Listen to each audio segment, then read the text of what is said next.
Hello YouTube, welcome back to another video. Cloud of Darkness is coming back with a C90 rework alongside Setzer, and I'm here to talk about Cloud of Darkness's FR. Treevoid is down horrendous. That being said, before you pull on Cloud of Darkness's FR, I'm here to give you some things to think about before you potentially use up any year. NF tickets, gems, tickets, whatever, be you. I want to know what you guys are thinking though, so let me know what you're thinking about this character in the comment section below. Like the video, subscribe while you're here, consider becoming a member. And in the comments, I want to hear your reductionist transformation of Cloud of Darkness. I'll say Cloud of Darkness is basically a magic damage Quistis. Yeah, I think we'll roll with that. But jokes aside, let's get to the video, shall we? So, Cloud of Darkness, if you're not familiar with her kit, magic damage dealer.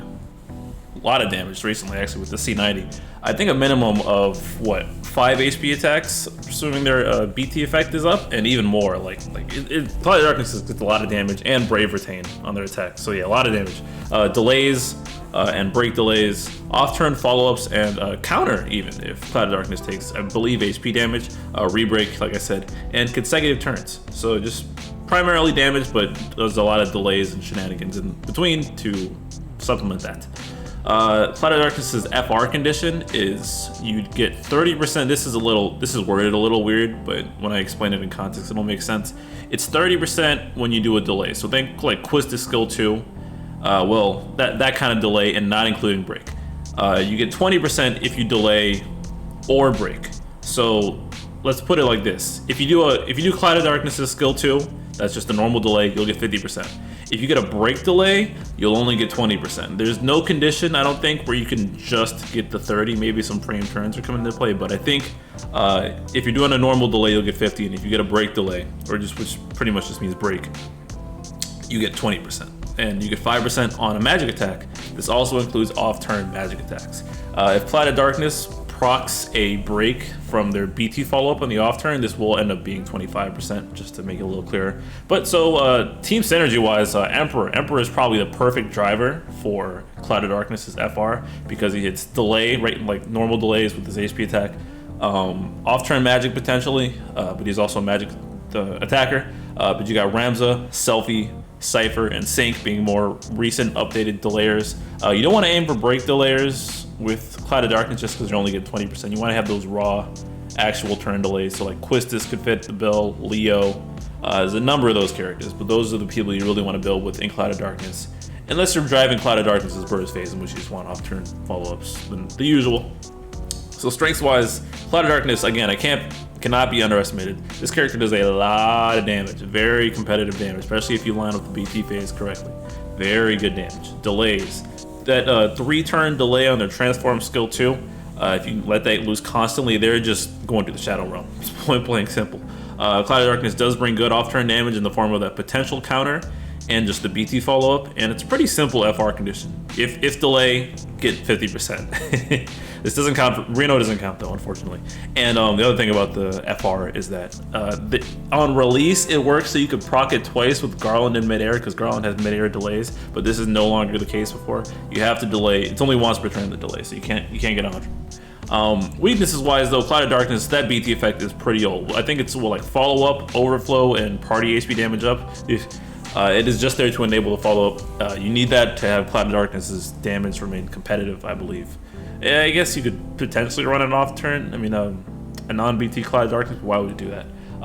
And while the condition is easy to hit, it is specific. Like, if you're not delaying, you're not hitting magic attacks, you're just going to get absolutely nothing on anybody else's turn. So yeah, that feels bad. And lastly, the turn hogging might become troublesome just because as soon as Cloud of Darkness procs a break in the off-turn, so it'll jump up and take the turn. And for my times using Cloud of Darkness, I found it kind of annoying, but that's just me. All right, let's keep going though. We got Setzer. Setzer's getting an upgrade. The famed Lufenia Plus savior, Setzer, and he's back again. He's a range and magic support, quote unquote. But what he really provides to the party, aside from your normal offensive buffs, is he can give the party a chance to cap their brave damages, which is commonly referred to as rainbow numbers.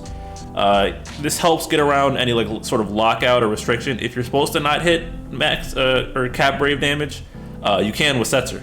This has limited use as of now because we have other ways to potentially brave gain through attacks. We can enable them through Strelata, but Setzer is another avenue to do that. He also provides a freeze to the enemy's brave, which is now framed. That's very important. They rework Setzer's freeze to be, I think it's 3 turns and framed now. I think this is the exact way it works, so that's nice. His skill 2, red card, he has a bunch of uses now. It's an AoE delay as well, and he's got battery on his EX and his skill 1. So yeah, he's pretty much, he's got a lot going for him, but the main reason you're probably bringing Setzer to the party is allowing party members to temporarily cap their brave damage. And this is just crazy application throughout the entire game. Especially if you're punching through lockout, Setzer's a good option. And then that freeze is also helpful as well. And lastly, we have Serah on the banner. Serah is a bit dated at this point. She's a magic support. She provides strong frame debuffs to be able to attack and brave. And nope, I've forgotten. Don't disregard. She has 3 strong frame debuffs. I know one of them is attack down at least.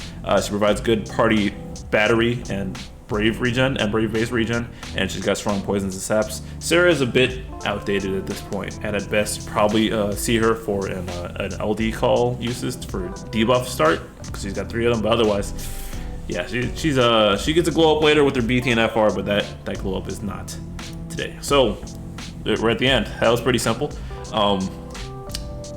Before you pull on Clouded Darkness's banner, given my plans, I was thinking about it, but I realistically don't think I'd be using Clouded Darkness that much. I mean, I like using Quistis, I like using Sice because they both have delays. I like using Leo, but would I really run them with Clouded Darkness? Because it might just turn into BT phase, blow them up nonsense.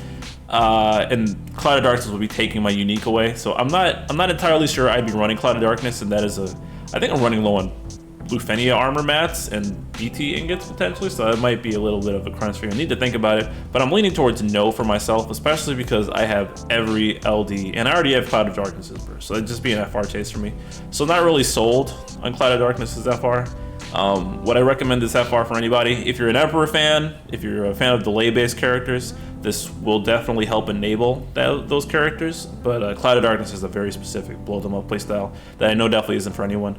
I would at minimum recommend that people attempt to ticket Setzer's LD because that cap brave damage could enable a team that you can't see coming down the line, and having those enabling strategies I think is a good roster investment for everyone. But if you already got Setzer and you're kind of on the fence about Cloud of Darkness, I'd lean towards no.